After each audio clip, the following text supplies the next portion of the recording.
Hi friends, welcome to Swathi spices. ఈరోజు మన recipe ఏంటంటే పుదీనా కొత్తిమీర పచ్చడి అండి.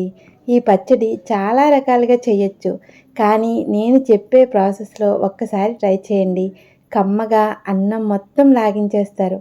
అలాగే చపాతీలో కానీ దోశల్లో కానీ పర్ఫెక్ట్గా ఉంటుందండి. తప్పకుండా ట్రై చేయండి. వీడియోలోకి వెళ్ళే ముందు ఒక లైక్ చేసుకొని, కొత్తగా ఎవరైనా చూస్తున్నట్లే ఇప్పుడే సబ్స్క్రైబ్ చేసుకోండి. నేను ఇక్కడ ఈ పుదీనా కొత్తిమీర పచ్చడి కోసం 2 సమాన క్వాంటిటీలో తీసుకుంటున్నానండి. పుదీనా 1 కప్పు, కొత్తిమీర 1 కప్పు, అలానే పెద్ద సైజు 3 టమాటాలను, ఒక 10 వరకు పచ్చిమిరపకాయలను ఘాట్లు పెట్టి తీసుకోండి. అలానే 1 కప్పు వరకు పల్లీలను కూడా యాడ్ చేస్తున్నాను.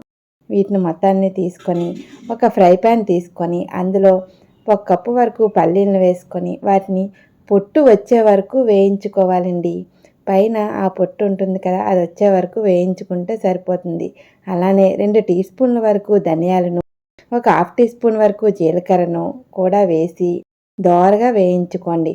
ఒక 3-4 వరకు ఎండుమిరపకాయలను కూడా వేసుకొని మొత్తాన్ని ఒకసారి కలుపుకొని బాగా మిక్స్ చేసుకొని మంచిగా వేయించుకోండి. ఇలా వేగిన తర్వాత పూర్తిగా చల్లారిన తర్వాత ఒక మిక్సీ జార్లోకి తీసుకొని వాటిని ఫైన్ పౌడర్లా చేసుకోవాలి. అదే ప్యాన్లో కొద్దిగా ఆయిల్ వేసుకొని ముందుగా ఘాట్లు పెట్టుకున్న పచ్చిమిరపకాయలను లైట్గా వేయించుకుంటే సరిపోతుందండి. ఇలా వేయించుకున్న తర్వాత ఆ కట్ చేసి పెట్టుకున్న కొత్తిమీరను అలానే పుదీనాను కూడా వేసి మరీ ఎక్కువగా వేయించకూడదండి. అలా అయితే వాటిలో ఉన్న ఫ్లేవర్ అనేది పోతుంది. ఇలా కలుపుకుంటూ లైట్గా వేయించుకోండి. ఇప్పుడు మనం ముందుగా కట్ చేసి పెట్టుకున్నాం కదా పెద్ద సైజు 3 టమాటాలను మరీ చిన్న ముక్కలుగా కట్ చేయవసరం లేదు. మీడియం సైజు ముక్కలుగా కట్ చేసుకొని వాటిని కూడా ఏదైనా మూత పెట్టి మగ్గించుకున్నట్లయితే సరిపోతుందండి. ఈ టాలను స్కిన్ సపరేట్ అయ్యే వరకు మగ్గించుకోవాలి. ఇంతవరకు నా వీడియో చూసారంటే నా వీడియో మీకు నచ్చిందని అనుకుంటున్నాను. కొత్తగా చూస్తున్నట్లయితే ఇప్పుడే సబ్స్క్రైబ్ చేసుకోండి. సరిపడా ఉప్పుని, హాఫ్ టీ స్పూన్ వరకు పసుపుని, చిన్న సైజు నిమ్మకాయ అంత చింతపండును కూడా వేసి మిక్స్ చేసుకోండి. అలానే ఒక 10-12 వెల్లుల్లి రెమ్మలు పొట్టు తీసి వేసుకొని బాగా మిక్స్ చేసుకోవాలి. ఇలా ఒక 2 మినిట్స్ పాటు వేయించుకుంటే సరిపోతుందండి. ఇంతలో మనం మిక్సీ పట్టుకున్న పల్లీల పౌడర్ని చూడండి, ఇక్కడ నేను చూపిస్తున్న విధంగా ఫైన్ పౌడర్ చేసుకొని పక్కన పెట్టుకోండి. ఇదిగోండి, మనకి స్కిన్ సపరేట్ అయింది టమాటాలన్నీ.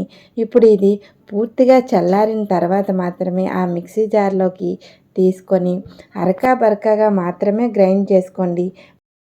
ముందుగా పొడి చేసి పెట్టుకున్న పల్లీల పౌడర్లో ఈ చల్లారిన మిశ్రమాన్ని అంతటినీ యాడ్ చేసుకొని మరీ మెత్తటి పేస్ట్లా కాకుండా బరకగా మాత్రమే గ్రైండ్ చేసుకోండి.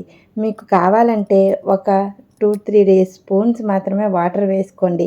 అలానే 1 ఇంచు వరకు అల్లాన్ని కూడా యాడ్ చేసుకొని మిక్సీ పట్టుకొని పక్కన పెట్టుకోండి. ఇంతలో అదే ప్యాన్లో ఒక 3 టీ స్పూన్ల వరకు ఆయిల్ వేసుకొని పోపు దినుసులు అన్నింటినీ యాడ్ చేసుకోండి.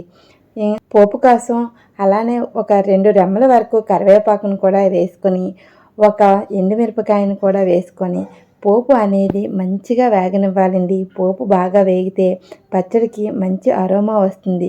ఇప్పుడు ఇదిగోండి, ఈ విధంగా పేస్ట్ని చేసుకొని ఈ పచ్చడిని అంతటిని ఆ పోపులో వేసుకోండి.